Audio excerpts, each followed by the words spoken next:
دوستان عزیز سلام، امیدوارم حالتون خوب باشه. من مزدک هستم و توی این ویدیو میخواستم اول در مورد مسابقات کیج واریر صحبت کنم و بعد از اونم میخواستم در مورد فایت جیک پال و مایک پری صحبت کنم.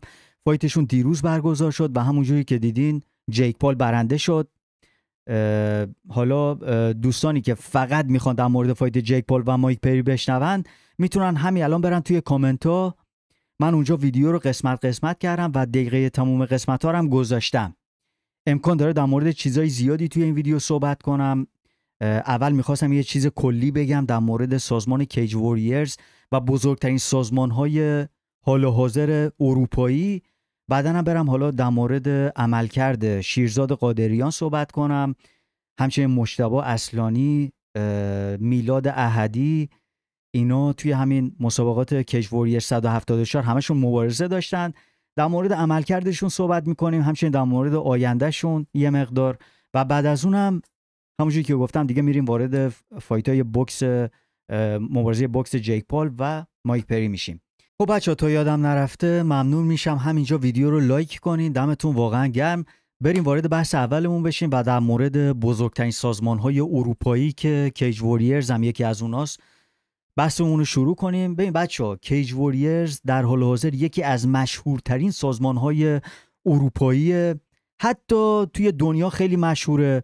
البته هنوز جهانی نشده. توی این یک سال اخیر واسه اولین بار رفتن توی آمریکا، چند تا ایونت اونجا برگزار کردن، ولی خب خیلی مونده که جهانی بشه. ولی توی اروپا خیلی مشهوره.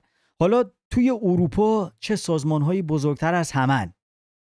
ببین بچه‌ها، بستگی داره شما بزرگترین رو تو چی می‌بینید. خب آیا بزرگترین سازمان اون سازمانی که داره بیشترین حقوق میده، بیشترین دستمزد میده، یا اون سازمانیه که داره با شکوه ترین ایونت ها رو برگزار میکنه، یا اینکه مثلا اون سازمانیه که داره با کیفیت ترین فایت ها رو تحویل مردم میده؟ کدومشه؟ خب اینو آدم بستگی داره به سلیقه. مثلا شما نگاه کنین KSW، مثلا KSW میاد استادیوم فوتبال پر میکنه، بعد نمیدونم با ماشین وارد میشن، اصلا خیلی قشنگ و با شکوه برگزار میکنن. اونی که داره فایتا رو معرفی میکنه بروس بافرشون، اون اناونسر فایتا، خیلی قشنگ داد میزنه، اصلا خیلی آدم واقعا به هیجان میاد فایتاشون رو میبینه.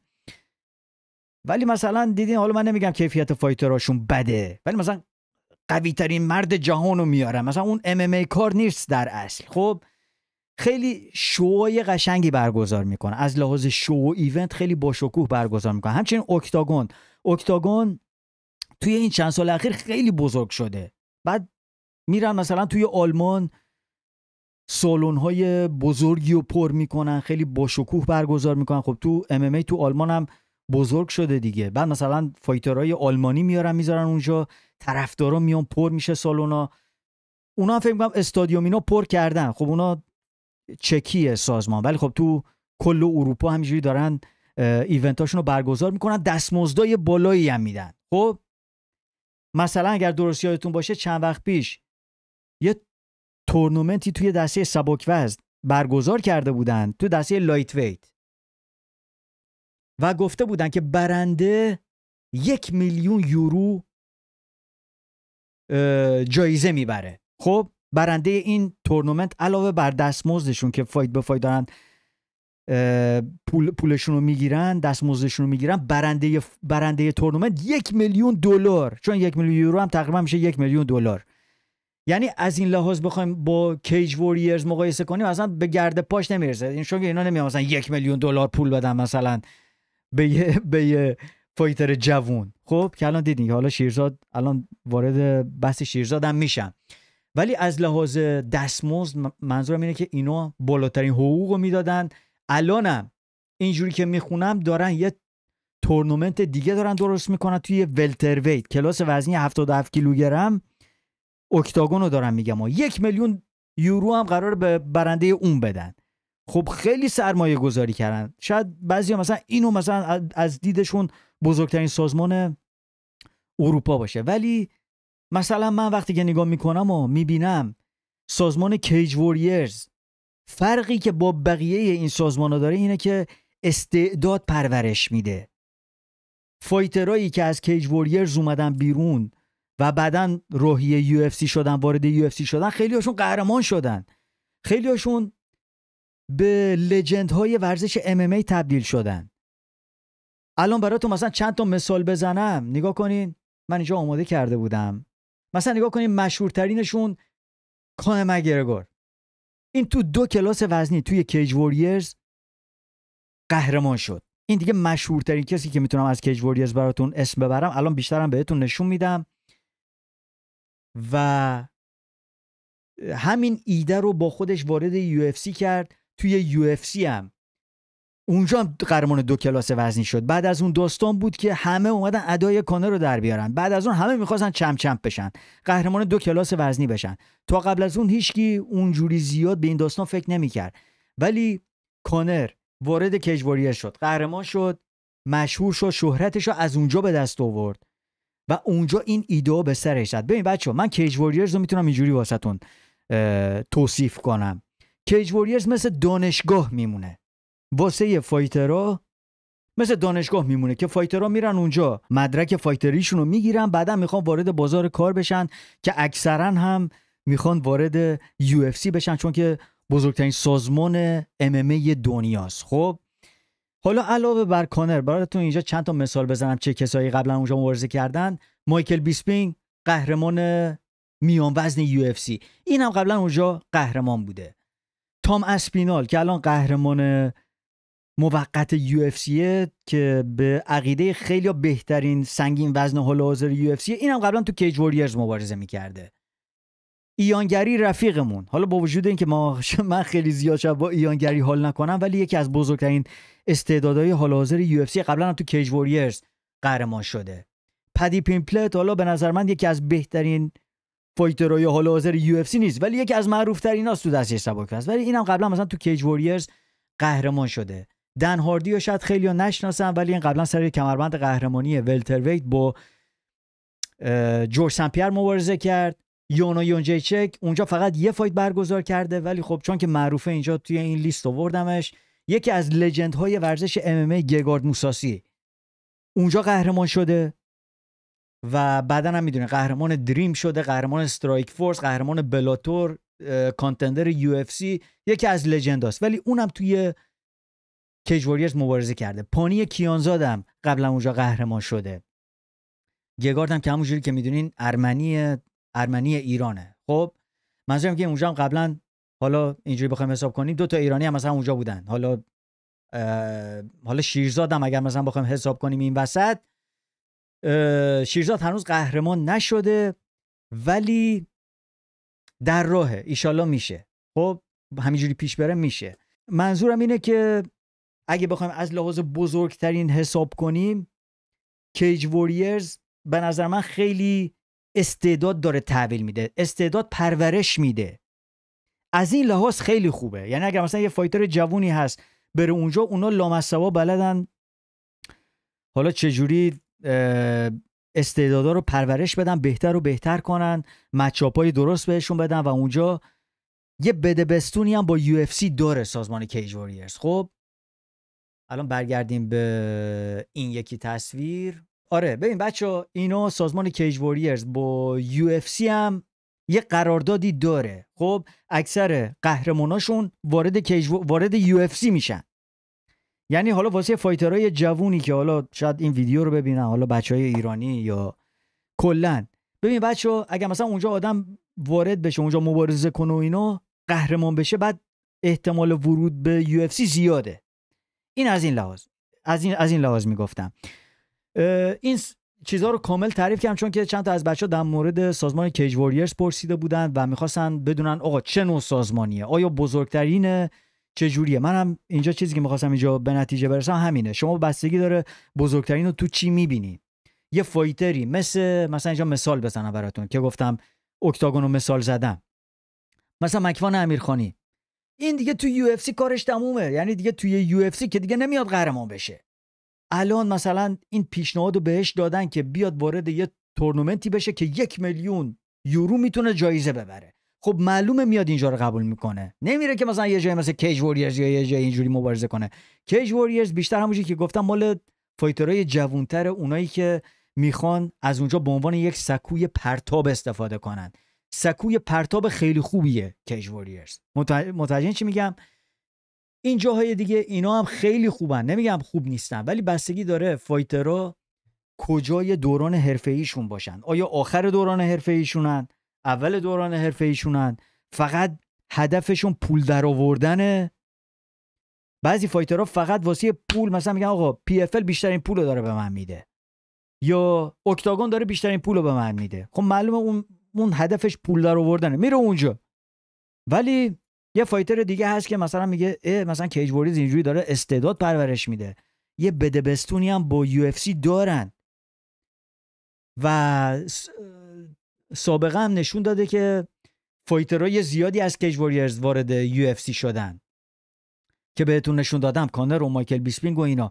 خب مسلما اگر یکی بره اونجا قهرمان بشه و یواش یواش خودشو بسازه، شانس ورودش به یو اف سی بالاتره. خب اونجا میتونه رابطه‌های قوی هم به دست بیاره. حالا بریم در مورد عملکرد شیرزاد قادریان، مجتبی اصلانی و میلاد احدی صحبت کنیم، چون که این سه نفر توی مسابقات این هفته‌ای که گذشت توی کیج واریرز مبارزه داشتن. خب کیج واریرز 174. اجازه بدین از عملکرد شیرزاد شروع کنیم.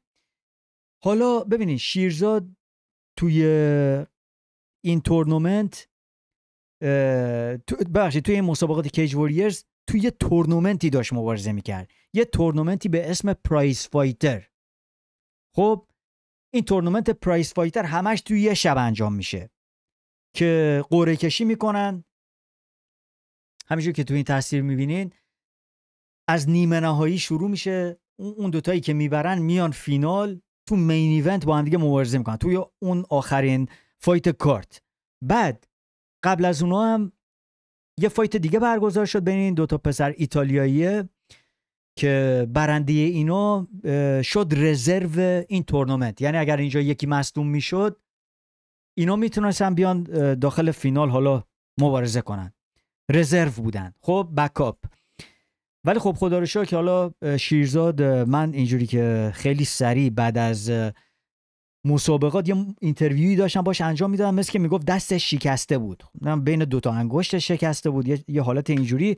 خدا رو شکر حالا کناره‌گیری نکرد، دمش گرم، اومد کار خیلی بزرگی انجام داد و الان میگم چرا. حالا علاوه بر این که دستش نم شکسته بود، انگشتش شکسته بود و اینا، اومد این وسلی مایا رو شکست داد. تنها شکست شیرزاد قادریان توی کارنامهش از این وسلی مایا میاد. یعنی پارسال به همین وسلی مایا باخته بود و خدا میدونه حالا تو ذهنش چه چیزایی بود، میخواست بیاد انتقام بگیره و اینا. حریف راحتی هم نبود این وسلی مایا، خیلی حریف سختی بود. یعنی شیرزاد نمیتونه راحت کنترلش کنه و اینا. موهاش هم زرد کرده بود، برزیلی هم هست، یکم تو مایه‌های چارلز اولیویرا مانندی اینجوری شاید هم سعی میکرد تقریبا مثل اون تقریبا مبارزه کنه. البته خب خیلی فاصله داشت چارلز اولیویرا، ولی خب فایتر خیلی خوبی بود، خطری بود. پیش بینی کرده بود که شیرزادو توی راند 1 با زانو ناکوت میکنه که خدا رو شکر اینجوری نشد. ببین بچه‌ها، بذار اینو بگم، برنده این تورنمنت همونجوری که میبینید اینجا $50,000 میتونست بیاد ببره. بعد یه چیز دیگه داشتن به اسم باونتی هانتر، یعنی مثلا میگفتن اگر درست پیش بینی کنین توی چه راندی میبرین $10,000 اضافه هم بهشون میدادن. و این وسلی مایا اومده بود گفته بود که توی راند 1 شیرزادو با زانو ناکوت میکنه که اینجوری نشد.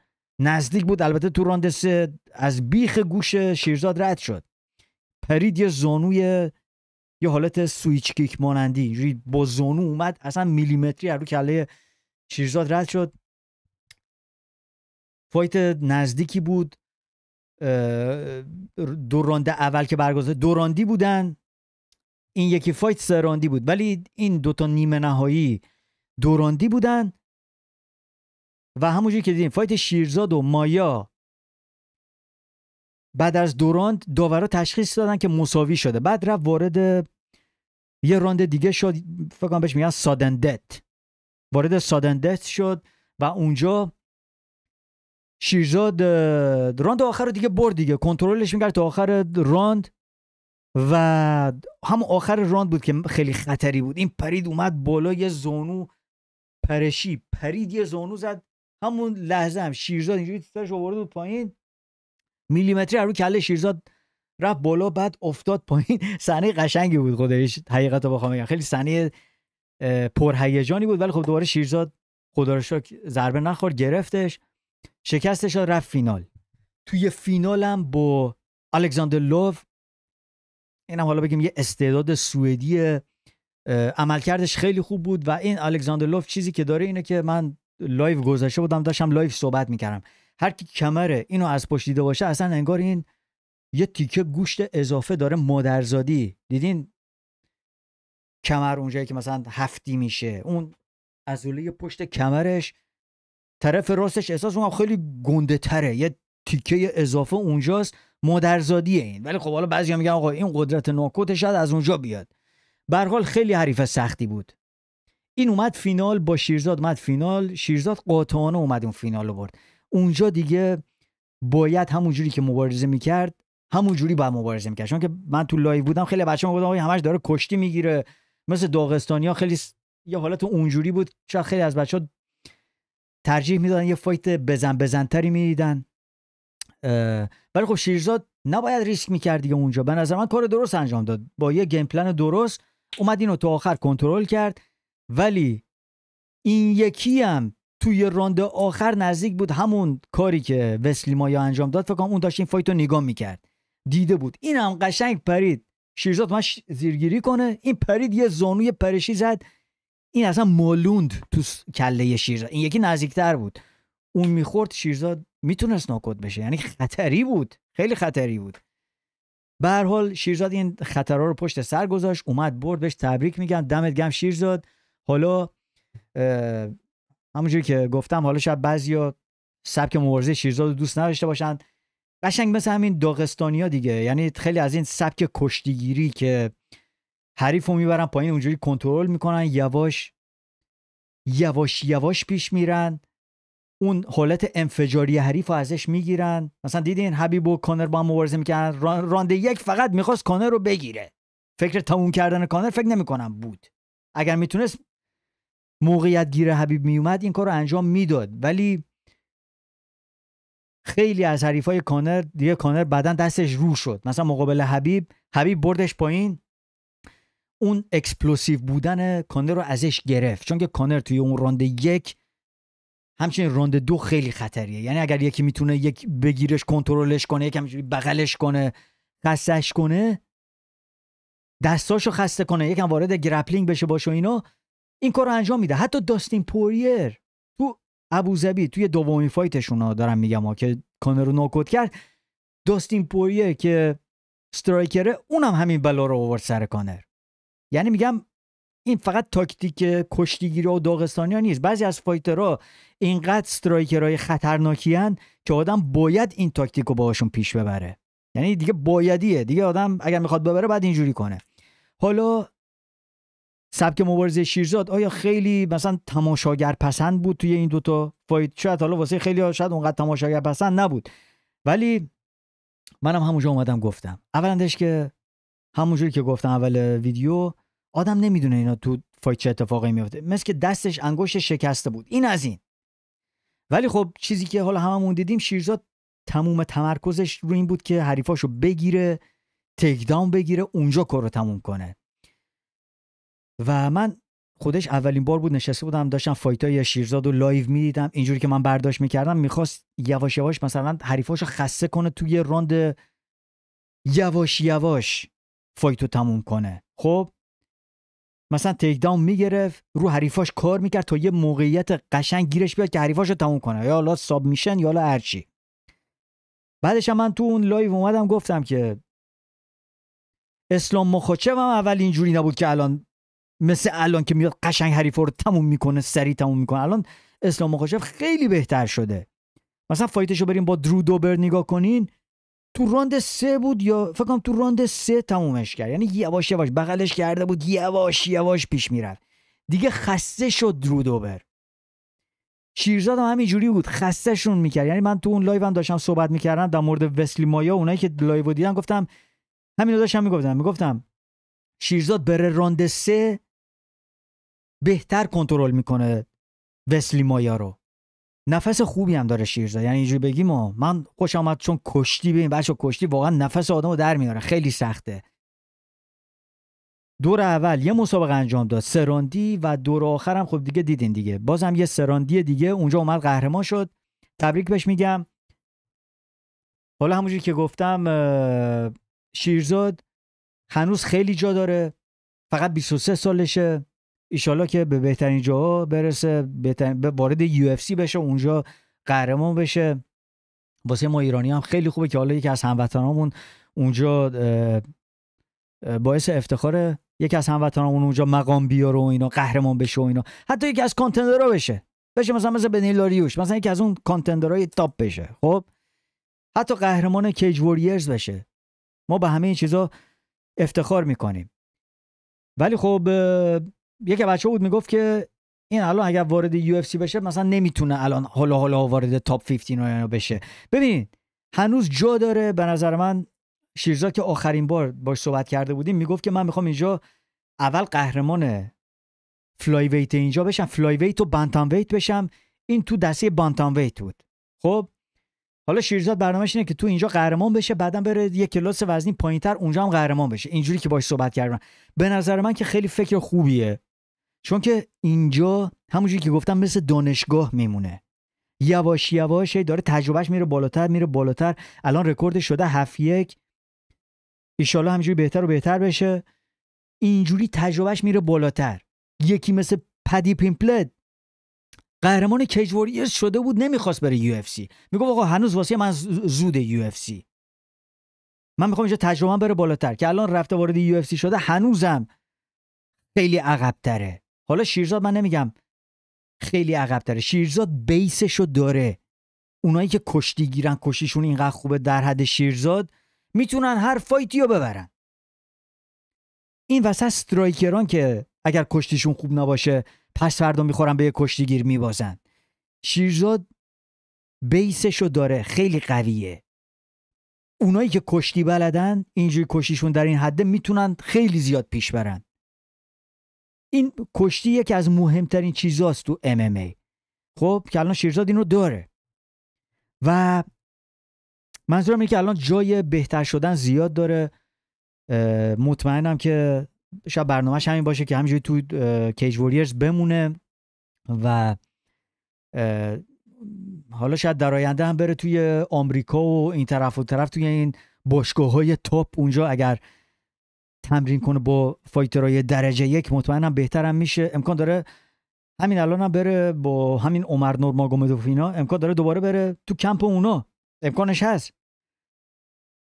قبل از این مسابقات که تو اون باشگاه حبیب داشت با عمر نورماگومدوف تمرین میکرد، یه جوری واسه فایت کوری سنت هیگن. عمر نورماگومدوف میشه گفت حریف تمرینی عمر بود که خیلی خوبه. حالا میدونی شما بچه‌ها، میدونی من آب مزدک با داغستانیا توی جوب نمیره. بعضی وقتا من خیلی وقتا میرم ازشون انتقاد میکنم، خیلی وقتا میرن رو مخم، من اگه یه چیز اشتباهی ببینم یا میگم.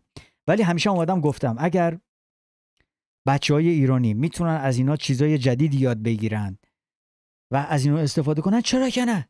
همونجوری که اونا دارن از بقیه استفاده میکنن، ما هم باید اگر این موقعیت گیرمون بیاد بتونیم از اونا استفاده کنیم، درست استفاده کنیم. داغستانیا میگفت دیگه، شیرزاد میگفت آقا اینا فقط کانتندرها و گرپلرهای درجه 1 رو وارد باشگاهشون میکنن. الان مثلا اسلام مخاچر گفته بود که اگر چارلز اولیویرا دلش خواست میتونه بیاد با ما تمرین کنه، چون که چارلز اولیویرا میتونن یه چیزی از اون یاد بگیرن. اونا فقط با کسایی که یا از خودشون بهترن یا خیلی تاپن، اونا رو میان که از اونا یه چیزی یاد بگیرن. و وقتی که یادتون از شیرزاد پرسیدم گفتم چرا استرایکینگ نمیرن تمرین کنن؟ اینا که گرپلینگشون همشون خوبه. میگفت نه اون موقع میرن آمریکا. خب زرنگن دیگه، اونجا همه چی رو تو پشت درای بسته نگه میدارن، کسی رو راه نمیدن کسی ازشون یاد بگیره. بعد استرایکینگ رو میرن تو آمریکا، از اونو یاد میگیرن، از آمریکایی‌ها یاد میگیرن، از خاویر مندز و نمیدونم همه اونایی که تو اون ایکی تمرین میکنن و مربیان و اینا، از آمریکایی‌ها یاد میگیرن. شیرزاد هم همین کارو باید بکنه. مثلا حالا نه تنها شیرزاد، کلا بچهای ایرانی بره مثلا الان با عمر تمرین کنه، از اون گرپلینگ و ایناشو بهتر کنه، چون که الان مثلا دیدین خیلی شبیه اونا بود مبارزه میکرد.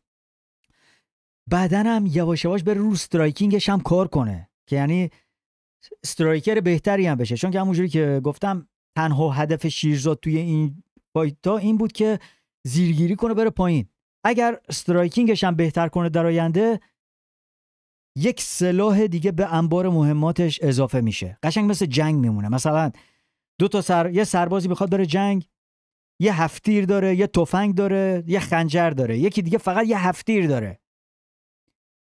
اون که هفتیر داره وقتی که تیراش تموم شد دیگه کارش تمومه دیگه. اینم قشنگ داستان فایتراست. یه فایتری که هم کشتی بلد باشه، هم بوکسش خوب باشه، هم کیک بوکسش خوب باشه، هم جوجیتسوش خوب باشه، 4 تا سلاح قوی داره تو انبار مهماتش. مسلماً وقتی که داره مقابل یکی مبارزه میکنه که فقط بوکس و کیک بوکسش خوبه، شانس اونی که 4 تا سلاح داره بیشتره. به خاطر این دارم میگم، یعنی میگم درسته که خیلی کشتیش خفن و باحاله، ولی باید خودش هم مطمئنم همینجوری فکر میکنه که یعنی در آینده باشگاه‌های بهتر، حالا من نمیگم باشگاهشون بده و اینا، ولی خب همینجوری پیشرفت ایشالا بیشتر پیشرفت میکنه.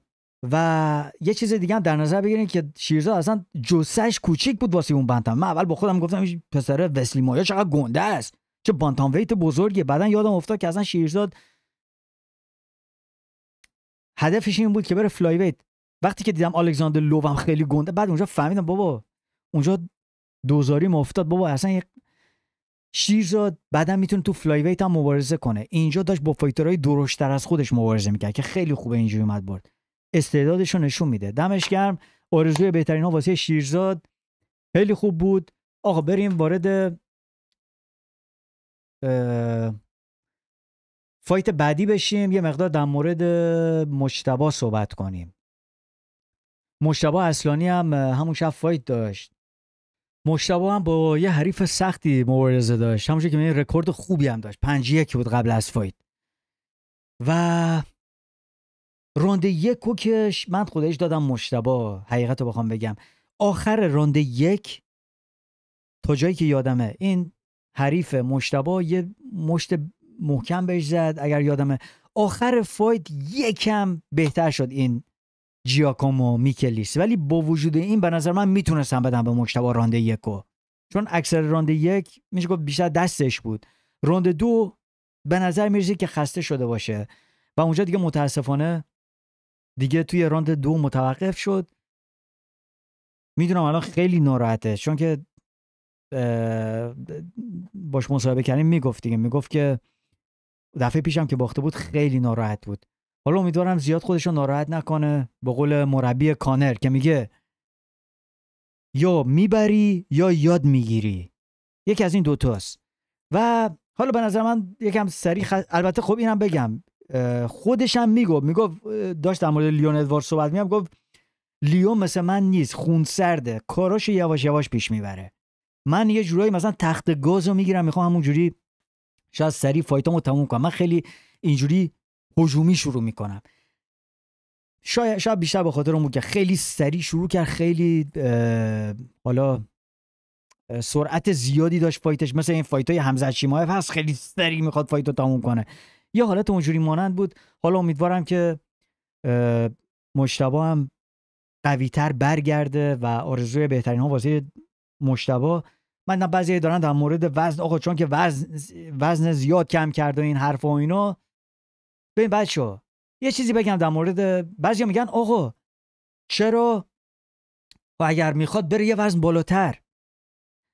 ببین اونقدر راحت نیست. اگر مجتبی بره یه وزن بالاتر جثه‌اش کوچیک‌تر از بقیه میشه. خب من اونجا بهش گفتم لیون ادواردز قدش از تو خیلی بلندتره، اون داره تو کلاس وزنی تو مبارزه میکنه. خب یه چیزی در مورد وزنا بهتون نشون بدم.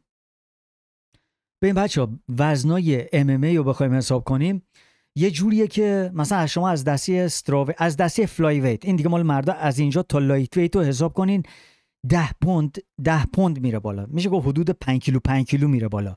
ولی از لایت ویت تا ولتر ویت این سوپر لایت ویت وجود نداره. از اینجا به بعد 15 پوند میره بالا، یعنی حدود 7-8 کیلو. بعد فایترها معمولاً توی اون کلاس وزنی که مبارزه میکنن در حالت عادی، ببینید مثلا اونی که داره تو دسته مثلا بگیم 77 کیلو مبارزه میکنه، در حالت عادی که داره را میره شاید 90 کیلو باشه، 87 کیلو شاید باشه. آره حدودا مثلا حداقل 10 کیلو بالاتر از وزنه در حالت عادیشون. بعد حالا مثلا میگیم مجتبی در حالت عادیش مثلا میگیم شاید 80 کیلو، ببخشید میگیم مثلا 90 کیلو باشه، یه چیزی اینجوری دارم حدس میزنم، مثلا میگیم 90 کیلو باشه. بعد اگه مثلا بخواد بره تو 84 کیلو کلاس وزنی 84 کیلو مبارزه کنه، امکان داره اونایی که تو 84 کیلو مبارزه کنن در حالت عادی نزدیک 100 کیلو باشن. میفهمی؟ یعنی شب مبارزه امکان داره یکی 100 کیلو باشه. میدل ویت داریم میگیم، ما میدل ویت مثلا یکی که مثل آدسانیا، مثل الکس پریرا که قبلا اونجا تو الکس پریرا اونجا مبارزه میکرد، شان استریکلند، دوپلسی، این همیشه فایترهای گنده. خب به خاطر همینه که خیلی وقتا فایترها سعی میکنن توی اون کلاسای پایین‌تر از خودشون مبارزه کنن. خب بعد بعضیام اندامشون یه جوریه که وزن کم کردن براشون سخته. آقا کوین لی، مثلا کوین لی یه فایتری بود که بین دسته سبک وزن و ولتر ویت الاف بود، هی بالا پایین میرفت، جونش در میومد تا برسه به سبک وزن. ولتر ویت هم از بقیه کوچیک‌تر بود. این الان منو یاد مجتبی یه جا میندازه. حالا من داستان مجتبی رو نمیدونم، بعدن شاید اگر یه روزی باهاش صحبت کردیم شاید در مورد این چیزا هم حتما صحبت کنیم. ولی مجتبی هم احساس میکنم شاید برای میدل ویت کوچیک باشه از لحاظ جسته، مثلا یکم پهن و چهارشونه، شاید قدش خیلی بلند نباشه. حالا من دیگه نمیدونم، ولی میگم خیلی از فایترها هستن بین دو کلاس وزنی متاسفانه گیر. اگر اینجا بوکس بود داستان یه چیز دیگه بود. توی بوکس کلاسای وزنی بیشتری وجود دارن. امیدوارم که مجتبی هم قوی‌تر از همیشه برگرده. بریم حالا یه مقدار در مورد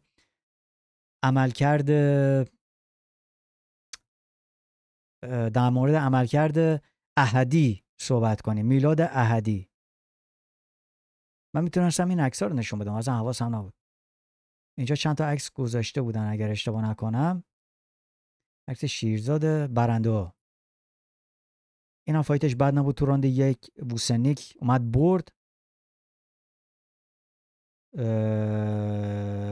اینم میلاد احدی، این هم رکورد خیلی خوبی داره، الان فکر کنم رکوردش شده 8-1.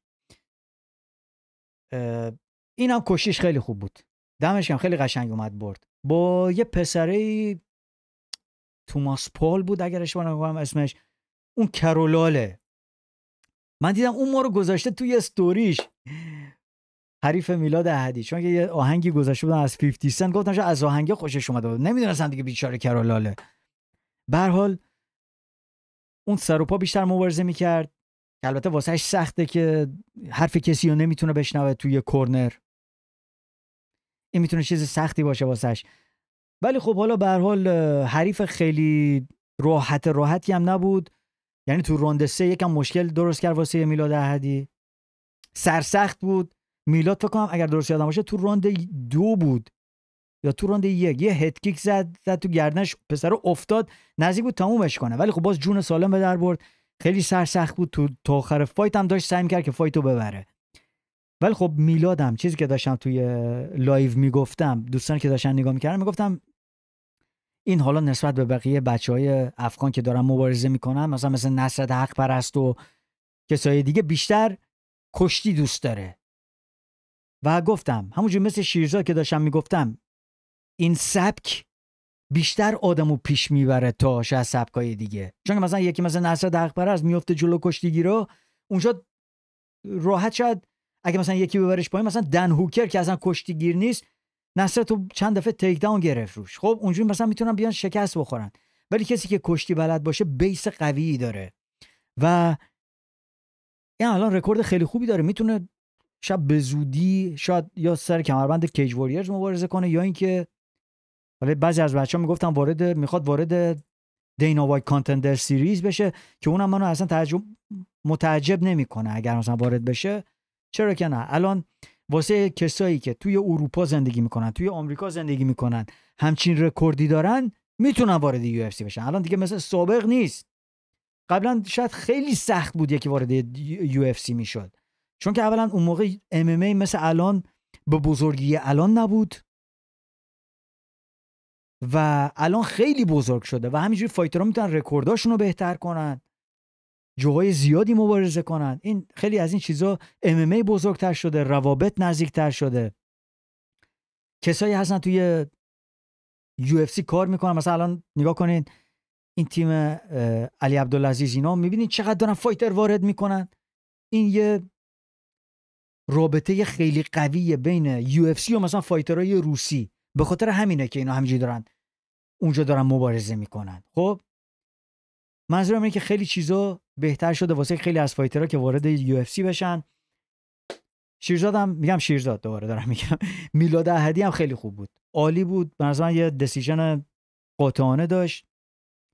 فایت بعدیش هم که به احتمال خیلی زیاد همونجوری که گفتم اصلا تعجب نمیکنم یا توی UFC باشه یا نزدیکای تایتل شات باشه توی کیج ووریرز. خب بچه‌ها فکر کنم همه چیزو در مورد مسابقات کیج ووریرز گفتم. حالا بریم وارد فایت جیک پال و مایک پری بشیم و به جاهای خوب خوبش برسیم.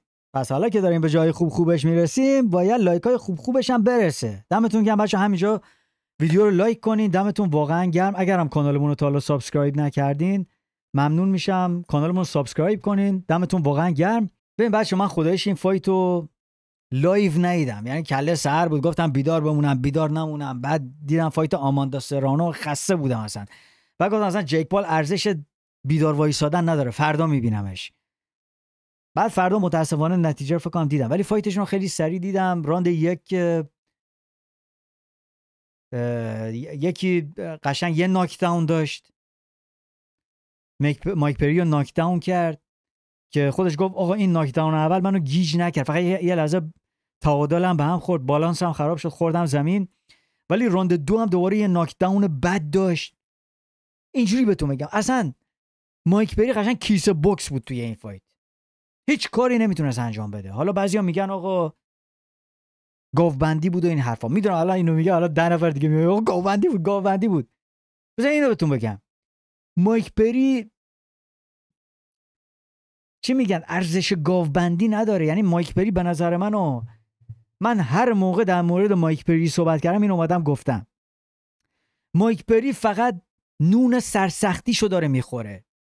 اینجوری نیست که مثلا یه بوکسور قهار باشه، چون که توی BKFC و بوکس بدون دست که چند تا MMA کار قهرمانای سابق UFC رو زده، این دلیل نمیشه که این بوکسور خیلی خفنیه.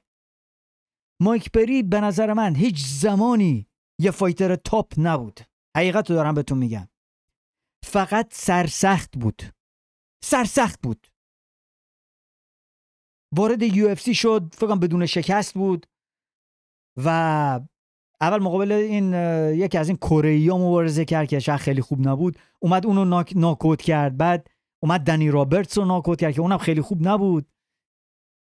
بعد اومد مثلا به آلن جوبان باخت.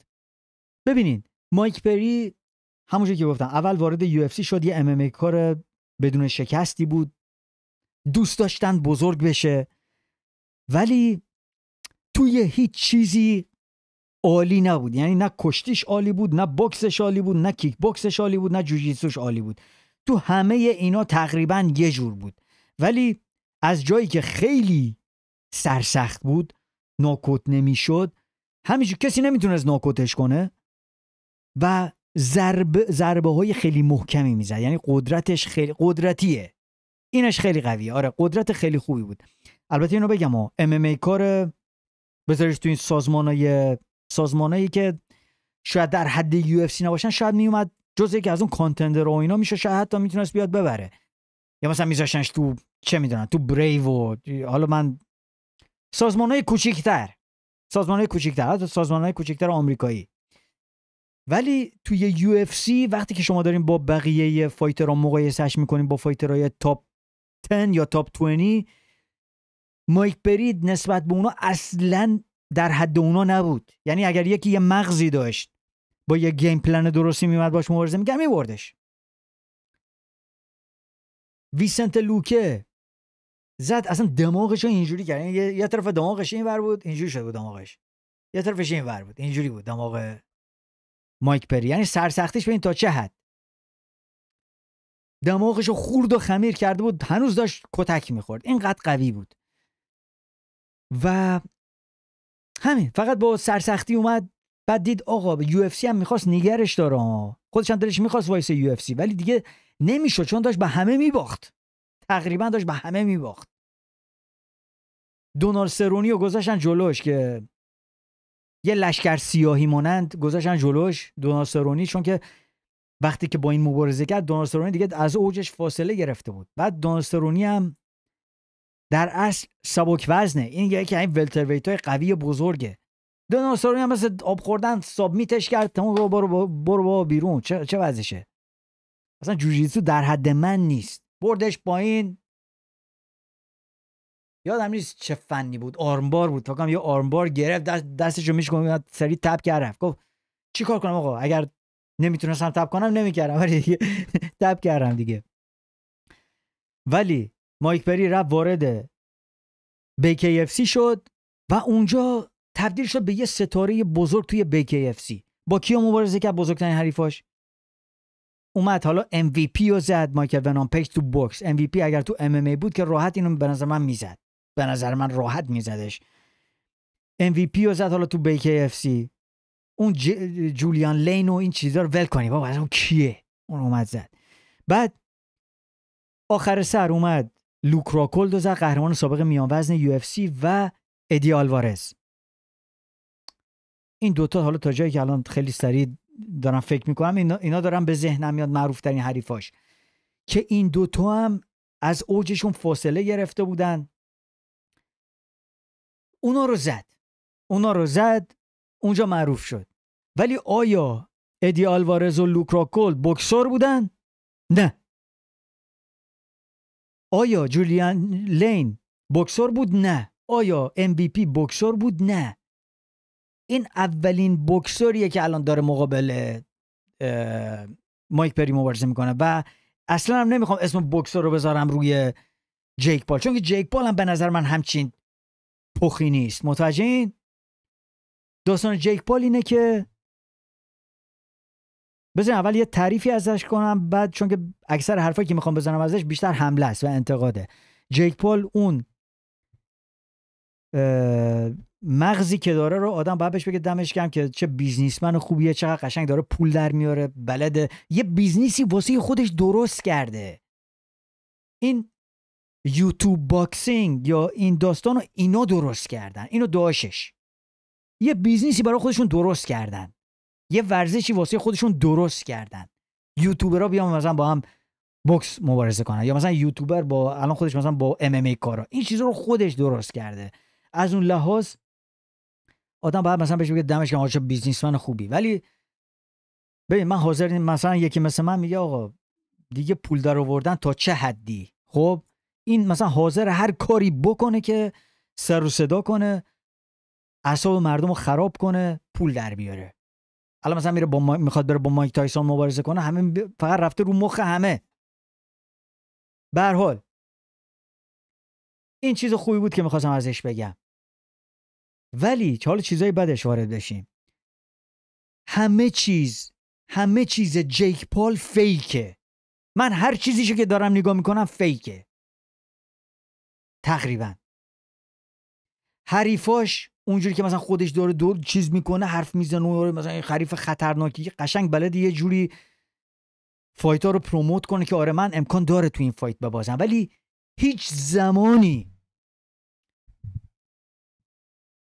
حریفا یا انتخاب نمیکنه که میتونه بهشون ببازه. فقط یه دفعه مقابل یه بوکسور الکی مثل اون تامی فیوری داشت، کوچیک تایسون فیوری، که اونم من درست حساب نمیکنم به عنوان بوکسور، فقط چون که داشتش اینا بوکسور بودن و اینا، فقط به خاطر اونه که یکم یاد گرفته، وگرنه همچین نرفته با فایترهای تاپ، بوکسورهای تاپ مبارزه کنه، قهرمان بشه. این اصلا اونجوری نیست.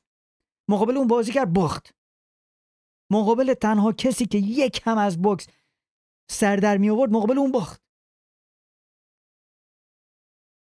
دیگه بقیه کسایی که بردن همه MMA کارایی بودن که یا از خودش کوچیکتر بودن یا تاریخ مصرفشون گذشته بود یا اصلا فایتر بوکسور نبودن، مثل این مایک بری، مثل کیسه بوکس همیشه همین بچه‌لو بزن تو صورتم، بم بم بم، همش داشت کتک می‌خورد، هیچ کاری نمی‌کرد.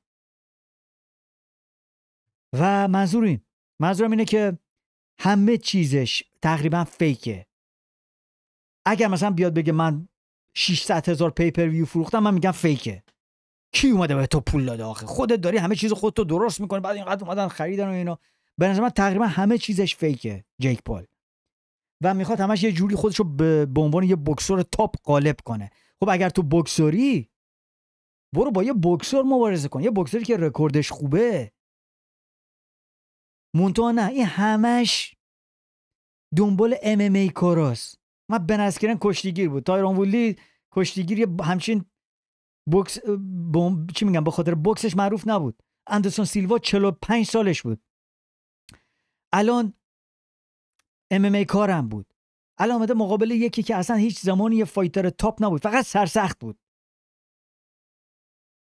و این بوکس و تمرین که الان نزدیک جیک پال هم جوونه، الان مثلا نزدیک 6 سال اینا هست که داره بوکس و سنگین تمرین میکنه، یعنی یه چیزایی یاد گرفته.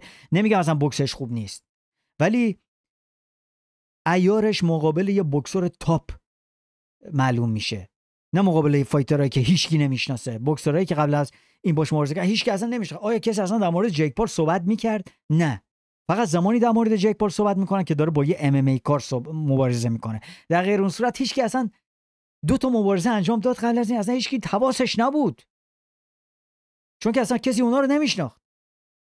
الان بعد از فایت اومد گفت که الکس پریرا، تو غلط کردی میخوای با الکس پریرا مبارزه کنی، کثافت. ما به خاطر این ازش نمی‌نویسیم، چون که نمیخوایم الگه معروفش کنیم.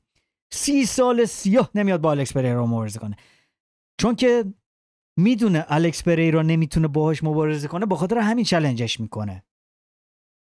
مثل یکی میمونه که اون تو طبقه 4 ایستاده، یکی داره پایین داره فوش خار مادر میده به یکی که فلان شده، من میذارم دهن تو سرویس میکنم.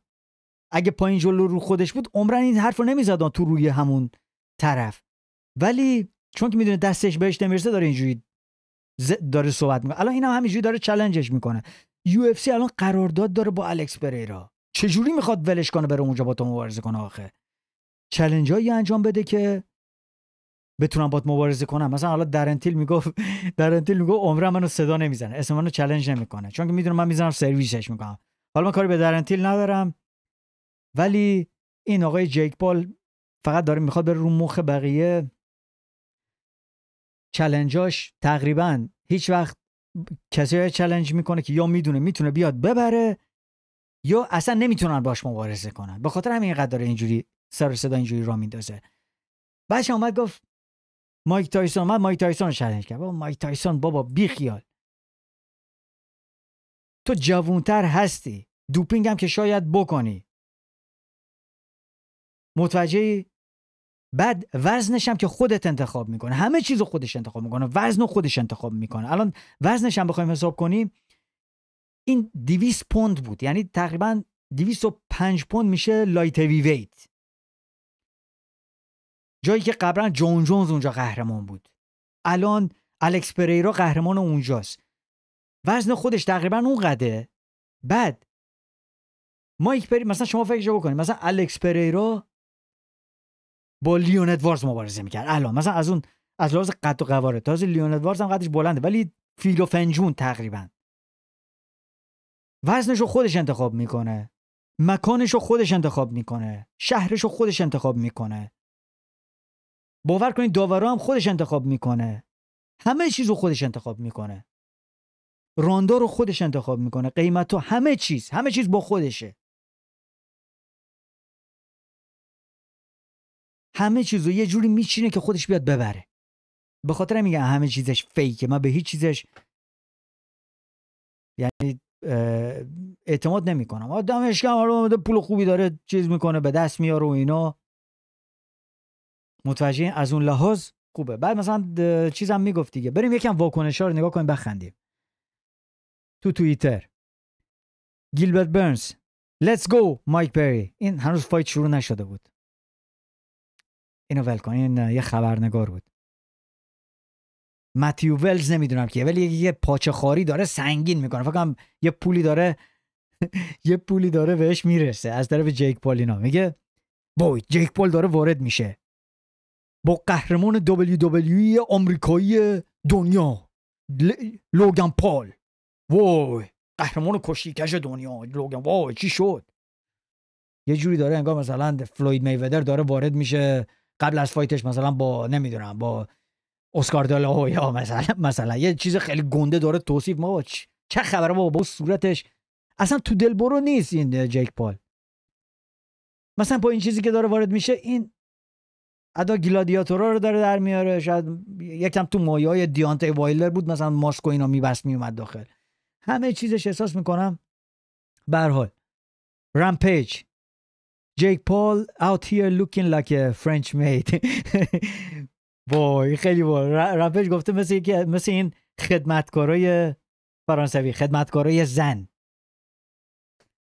نمیدونم چی شبیه اونا بود، ولی خیلی حالا یه حرفی زده.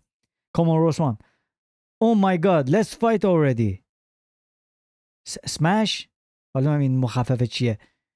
میگه دهنمون سرویس شه بابا، این وارد شیم بابا سرویسمون که 20 دقیقه داریم واک اوت میکنه، همین چیز بوکس میره رو مخم دیگه. 2 ساعت طول میکشه تا یکی بیا وارد شه.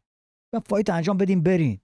تو یو اف سی از این طرف بروس بافر مغزمون رو سوراخ میکنه، این یکی هم اینه کاپوزا، این یکی تو حالا تو توییتر معروفه جیک is gigantic haha this is ridiculous.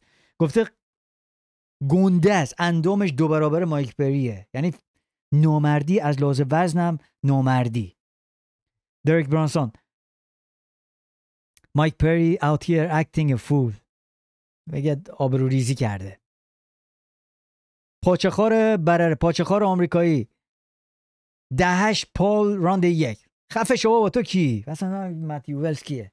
رفته رو مخم. آدمای معروف رو بخونیم، کسایی که میشناسیم.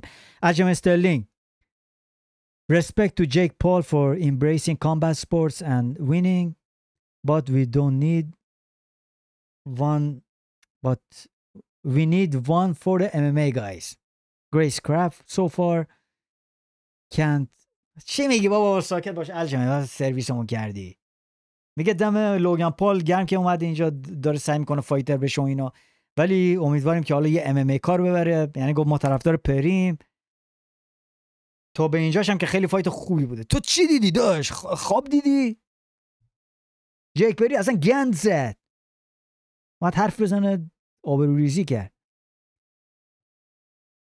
یه خبرنگار ارون برانستر پری راند 3 رو برد. باش یکم امیدوار شدم، البته مثلا راند 3 گفتم وای الان مایک پری امکان داره بیاد، چون جیک پال به نظر میاد خسته شده، ولی مایک پری خیلی تابلوه، دستاش پایین اینجوری، مثلا ادا آندرسون، حالا آندرسون سیلوا دستاش پایینه اینجوری جا خالی میده، حرکت سر داره، تو اصلا نه حرکت سرت حرکت میکنه، مجسمه همینجوری میاد جلو، اینجوری مثل زامبی میاد جلو، بوم بوم بوم. هر ضربه ای که جیک پال زد خورد تو کله گنده این مایک پری. متوجه چی میگم؟ نه حرکت داشت، نه سرشو حرکت میداد. مثلا یکی مثل فایترایی هستن که اینجوری دستاشون پایینه و اینجوری جا خالی میدن، اونا فرزن، اونا کارشون درسته. تو اندرسون سیلوا که نیستی داری اینجوری چیز میکنی، همه ضربه‌ای خورد تو سر صورتت. واسه من دیمیتریوس جانسون چی گفته؟ آها گفت یه چیزی پای مایک پری آسیب دیده، اینجوری داره میلنگه. آره یه جا دیدم مثلا راند 4-5 یه جبه چپ خیلی الکی خورد، اگر درست یادم یوی شروع کرد تلو رفتن، اصلا چش بود،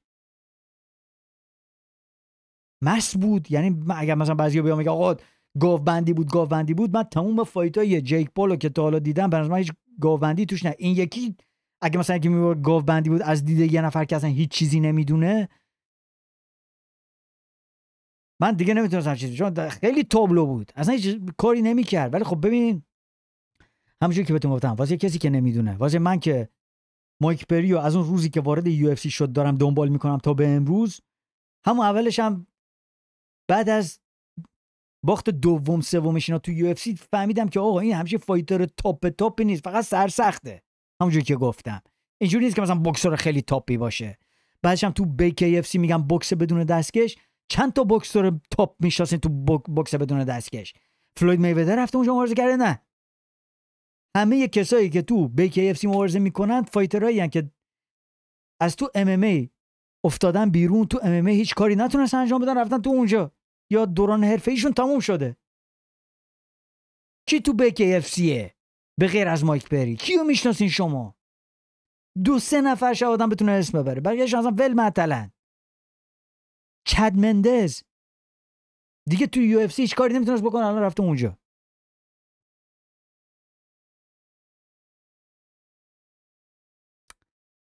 دیگه همین بگه آقا، همین چیزایی که می‌خواستم بگم. آقا اعصابم خراب شده، هر چی دارم بیشتر در مورد این داستان صحبت می‌کنم بیشتر اعصابم خراب میشه. امیدوارم جیک تو فایت بعدیش ببازه بد ولی خب میدونیم که به احتمال زیاد شب بشه مایک تایسون. من دوست ندارم اون فایتو اصلا ببینم، چون که جیک پال علاوه بر این که جوونه و سرسخت‌تر، آسیب زیادی ندیده، اینقدر داره سرمایه گذاری میکنه رو خودش، همه چیزو خودش انتخاب میکنه، بهترین مربی‌ها رو میذاره با خودش کار کنن، همه این چیزا، تازه داره روش احتمالاً داره دوپینگ هم میکنه. متوجه چی میگم؟ خونیم کانر اینجا اومده بود گفته بود که جیک پال کثیف‌ترین آدمیه که تا حالا تو زندگیم دیدم. 40 پوند اضافه وزن داشت، یعنی نزدیک 20 کیلو، حدود 20 کیلو شاید سنگین‌تر بود. تا خرخره هم دوپینگ کرده بود و باز هم داشت خودشو خراب میکرد، یعنی همش داشت حرکت میکرد، خیلی مراقب داشت مبارزه میکرد. نکیسا، این نکیسا ایرانی اتفاقا پروموتر جیک پال، همین آقایی که اینجا وسط ایستاده. باید ببریش لاس وگاس. آره درسته، تو نمیتونی، چون که توی لاس وگاس اونجا باید آزمایش دوپینگ بده، کمیسیونای ورزشی داره و به خاطر همین شما هیچ وقت نمیتونی اونجا توی لاس وگاس مبارزه کنی، چون که شما دارین دوپینگ میکنی. اینجا اومده گفته تستای کمیسیون ورزشی باید بدین، تستای واقعی دوپینگ و فایت‌های واقعی اونجا باید انجام بدی. به خاطر همینه که شما الان دارین همش تو فلوریدا و نمیدونم تگزاس و جای عجیب غریب مبارزه میکنن، چون که اونجا بهتون اجازه میدن همچین کارهایی رو انجام بدین. اونجا میتونین تقلب کنین ولی جای دیگه نمیتونین. تو لاس وگاس نمیتونین. نامردای ترسو. بعد مبارزه اومد مایک تایسون 60 ساله رو که تازه از وضعیت اورژانسی پزشکی تو هواپیما برگشته چالش میکنه. به جان خودم یه قوطی چربی وای کانر از عجب فیلمیه، یه قوطی چربی و یه کیسه، معذرت میخوام، شاش، منظورش جیک پال، با ارزشترین کیسه شاش، حالا اینجوری که گفته